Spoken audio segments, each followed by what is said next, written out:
എത്രത്തോളം കളറാക്കാൻ ടീം ജനവും തയ്യാറാണ്. ഞങ്ങളുടെ പ്രിയപ്പെട്ട പ്രേക്ഷകർക്ക് വേണ്ടി ഇത്തവണ മനോഹരമായൊരു സംഗീത വിരുന്നാണ് തലസ്ഥാനത്ത് ഒരുക്കിയത്. ആവേശമായി പ്രശസ്ത ബോളിവുഡ് തെന്നിന്ത്യൻ ഗായകൻ നരേഷ് അയ്യർ അനന്തപുരിയുടെ മണ്ണിലെത്തിയിരിക്കുന്നു. ഉത്രാടസന്ധ്യയിലെ ആഘോഷ രാവിന് അല്പസമയത്തിനകം സെൻട്രൽ സ്റ്റേഡിയത്തിൽ തുടക്കമാകും. വിവരങ്ങളുമായി ദിസ്ന സുരേഷും വി വിനീഷും ചേരുന്നുണ്ട്. വിനീഷ്, നമ്മുടെ പ്രിയപ്പെട്ട പ്രേക്ഷകർക്കായി ടീം ജനം ഒരുക്കിയ സംഗീത വിരുന്ന് എത്രത്തോളം ആവേശത്തിലാണ് കാണികൾ?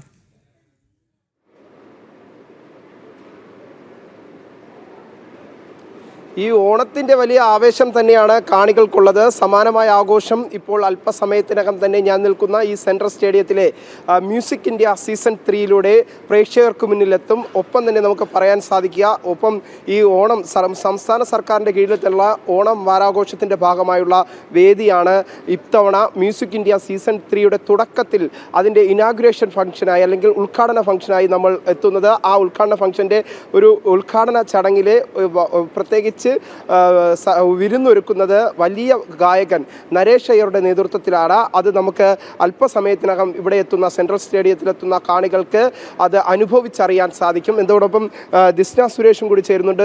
ദിസ്ന, ഓണാഘോഷം ഓണത്തിൻ്റെ ആ ഒരു ആരവത്തിലൊക്കെ അങ്ങനെ നീങ്ങുന്നു. ഒപ്പം ജനം ടിവിയും ആ ഓണാഘോഷത്തിൻ്റെ ആരവത്തിലേക്കൊക്കെ കടക്കുകയാണ്. ഒപ്പം കേരള ടൂറിസം വിനോദസഞ്ചാര വകുപ്പും ജനം ടിവിയും സംയുക്തമായി സംഘടിപ്പിക്കുന്ന മ്യൂസിക് ഇന്ത്യ പ്രോഗ്രാമിൻ്റെ തുടക്കം ഇന്ന് തുടങ്ങുകയാണ്. ജനം ടിവിയെ സംബന്ധിച്ചിടത്തോളം നേരത്തെ മ്യൂസിക് ഇന്ത്യ പ്രോഗ്രാം പല ഘട്ടങ്ങളിലായി അവതരിപ്പിച്ചിരുന്നു. അതിൻ്റെ സീസൺ 3 ഉദ്ഘാടന വേദി കൂടിയാണ് സംസ്ഥാന സർക്കാർ സംഘടിപ്പിച്ചിരിക്കുന്ന, വിനോദസഞ്ചാര വകുപ്പ് സംഘടിപ്പിച്ചിരിക്കുന്ന ഈ വേദിയിൽ അരങ്ങേറാൻ പോകുന്നത് എന്നതാണ് പ്രധാനപ്പെട്ട കാര്യം. നമുക്ക് ഗായകരെ കുറിച്ച് കൂടി കൂടുതലായിട്ട് അറിയേണ്ടതുണ്ട്. നരേഷ് അയ്യരെ കുറിച്ച് പറയുമ്പോൾ പ്രേക്ഷകർക്ക് കൂടുതലായി പരിചയപ്പെടുത്തേണ്ടതില്ല. എന്നാലും പ്രേക്ഷകർക്ക് കുറച്ച് കൂടുതൽ എത്ര സമയത്തിനകം നമ്മുടെ പരിപാടികൾ ആരംഭിക്കുമെന്നാണ് നമുക്ക് മനസ്സിലാക്കാൻ സാധിക്കുന്നത്.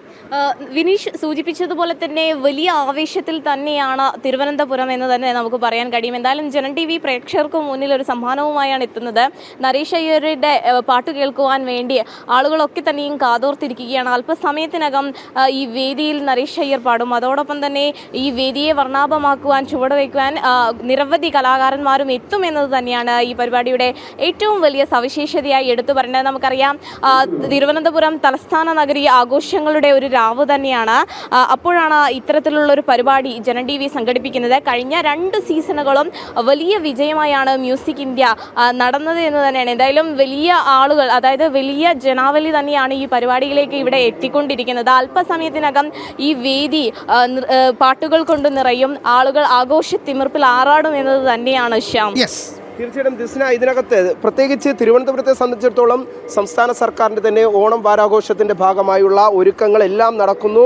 നിരവധി പേർ ഈ വേദിയിലേക്ക് ഒഴുകിയെത്തും എന്നാണ് ശ്യാം നമുക്ക് മനസ്സിലാക്കാൻ സാധിക്കുന്നത്. കാരണം നരേഷ് അയ്യരെ പോലുള്ള ഒരു പ്രശസ്ത ഗായകൻ വേദിയിലേക്ക് എത്തുമ്പോൾ അനന്തപുരി ആകെ സ്വീകരിക്കുമെന്ന കാര്യത്തിൽ സംശയമില്ല. തീർച്ചയായും വിനീഷ്, അത് തന്നെയാണ് ഏറ്റവും പ്രധാനപ്പെട്ട ഒരു ഗായകനെ തന്നെയാണ് ടീം ജനം നമ്മുടെ പ്രിയപ്പെട്ട പ്രേക്ഷകർക്കായി ഒരു സംഗീത വിരുന്നിനായി ഇവിടെ അനന്തപുരിയിൽ എത്തിച്ചിരിക്കുന്നത്.